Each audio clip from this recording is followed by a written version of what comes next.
Bonjour à tous et bienvenue dans l'épisode 7 du ADN Tour. Aujourd'hui, c'est un épisode assez spécial puisqu'on est venu ramasser des déchets avec l'association Mountain Riders et également les Arcs. Je vous emmène avec nous pour ramasser les déchets.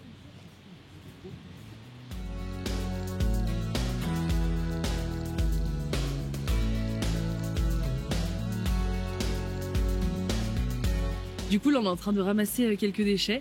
On a déjà pris plusieurs au sol. C'est souvent des petits déchets. Et en fait, je trouve que c'est cool de faire ça. On a l'impression d'avoir vraiment un impact hyper concret. Ça fait évidemment écho avec ce qu'on fait chez ADN, mais ça nous permet aussi d'être sur le terrain et de concrètement agir en même temps que nous, on prend un peu plus de hauteur sur notre activité de ski. Donc voilà, j'adore ce moment.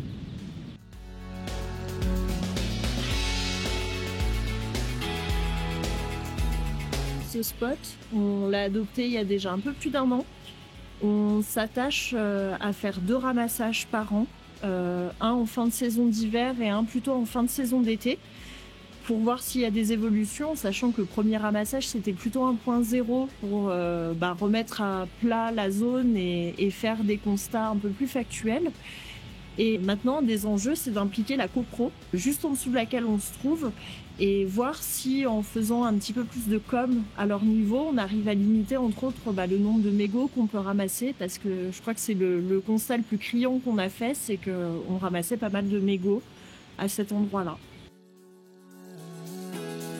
Déjà, l'éducation des adultes, c'est le plus compliqué, donc je pense qu'il faut déjà sensibiliser. Et puis, le problème, c'est que quand c'est pas chez nous, on se sent moins concerné. Donc il faut déjà éduquer les populations locales. Je pense que le cas autour des Arcs, c'est déjà un peu fait. Et puis ensuite, pour les enfants, je pense que c'est dès le tout début, en fait, j'allais dire de leur carrière d'enfant, mais au tout début de leur enfance, qu'il faut leur inculquer les bons gestes. Et c'est super important parce que sinon, on se retrouve avec toutes ces choses-là et en fait, ça pollue la nature énormément.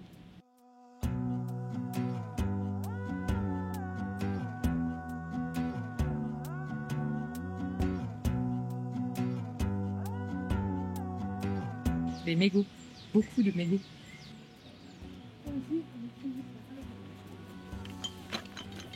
Bon gros sac. Du coup, on trouve de tout, hein. Franchement, des bouteilles. J'ai même trouvé un caleçon dans un arbre. J'ai fait une petite forêt, mais vraiment une petite forêt. Et voilà, j'ai tout ça. Donc tout ça, rien dans, je sais pas, 10 mètres carrés, même pas. Ah, c'est hallucinant. Vraiment de tout, hein. Des bouteilles, des plastiques. C'est ouf. Du coup, Émilie, là, j'ai ramassé quelques déchets. Et du coup, moi, j'avais quand même pas mal de questions à te poser sur déjà Mountain Riders, de l'association, savoir d'où ça part et puis quelles sont vos actions globales au final. Et Mountain Rider, ça part des ramassages qui se faisaient comme sur le littoral. Il y a effectivement plus de 20 ans. Donc l'asso est quand même déjà bien âgé. Et en fait, c'était surtout des amoureux pratiquants de la montagne qui voulaient prendre soin de la montagne et sensibiliser le grand public et puis s'engager pour la montagne. Actuellement, on est quand même 15 salariés, donc c'est quand même une belle asso. Ouais, c'est une super belle asso. Notre philosophie, c'est de sensibiliser sans moraliser. Ça, c'est hyper important pour nous. D'être dans le non-jugement et puis d'essayer de travailler surtout avec le plus de personnes possible. Peu importe que tu sois déjà engagé ou pas. De toute façon, des déchets, on voit qu'il y a 8 grandes familles. Caoutchouc, métal, verre, bois, papier carton, textile, ordures ménagères et plastique. Donc en fait, l'idée, c'est d'aller ramasser. Et après, surtout d'aller sur cette bâche, de venir sur cette bâche et de trier et de cerner si c'est plutôt du plastique, plutôt du bois, plutôt du métal. Et on a ce qu'on appelle une fiche de caractérisation des déchets où en fait on va venir compter le nombre de mégots, on va venir compter le nombre de bouteilles plastiques, le nombre de jalons de piste, le nombre de forfaits de ski qui peuvent tomber, le nombre de canettes, bref. On a des déchets indicateurs et en fait donc en comptabilisant ce qu'est la pollution sauvage, en fait, le ramassage, du coup, n'est plus la finalité, mais c'est juste le point de départ à avoir une énorme base de données qui nous permet de cerner ce qu'est la pollution sauvage. Et à l'appui de cette base de données, on va aller faire du lobbying auprès des responsables locaux pour dire voilà ce qu'est la pollution sauvage chez vous, comment est-ce qu'on fait ensemble pour réduire les déchets à la source. Comment on peut contribuer à cette association en tant que particulier ou alors en tant qu'organisation ou entreprise ? donner de son temps et participer aux opérations. Vous pouvez aussi adhérer, en sachant qu'il y a aussi une adhésion commune avec Pau, l'autre association de sensibilisation à l'environnement en montagne. Et en tant qu'entreprise, soit vous pouvez être mécène de l'entreprise. Nous, on a quand même énormément d'entreprises qui nous soutiennent. Et merci d'ailleurs. Voilà. Et après, en fait, on peut aussi être partenaire, c'est-à-dire qu'en fait, on peut avoir des actions en commun. Ça, c'est le cas avec de très nombreuses entreprises, où on peut faire de la sensibilisation auprès des salariés. On peut les aider à inciter au ramassage, à travers des biais et à travers des opérations très concrètes. On accompagne le changement en entreprise aussi. Nous, chez ADN, ce qu'on fait, c'est que déjà, on a adhéré bien sûr à Pau et puis Mountain Riders.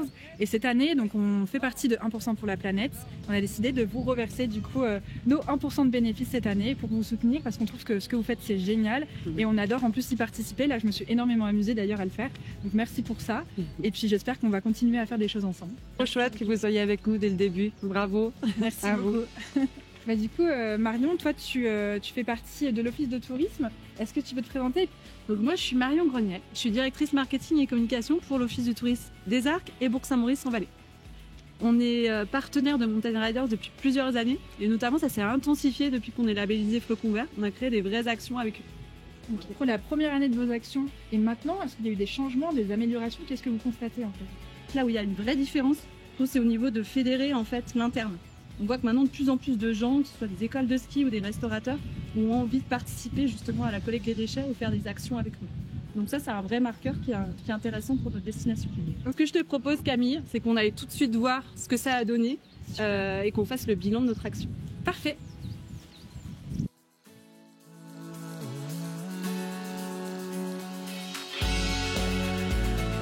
Et là, j'ai l'impression que vous avez ramassé 22. Enfin, il y a quelques déchets en plus là qu'on va peser à part. Mais on va dire une petite trentaine de kilos. J'ai plus en tête l'année dernière à la même date que... Je pense qu'on était moins. On était moins. Ouais, je pense qu'il y a plus lourd. Ok. C'est génial vraiment. Donc, bravo pour les actions et nous, on a été ravis de participer. Trop bien. Merci à ADN surtout d'être là et de nous soutenir et de s'engager. C'est trop bien. Avec plaisir. Et nous, on vous dit... À très vite sur les pistes.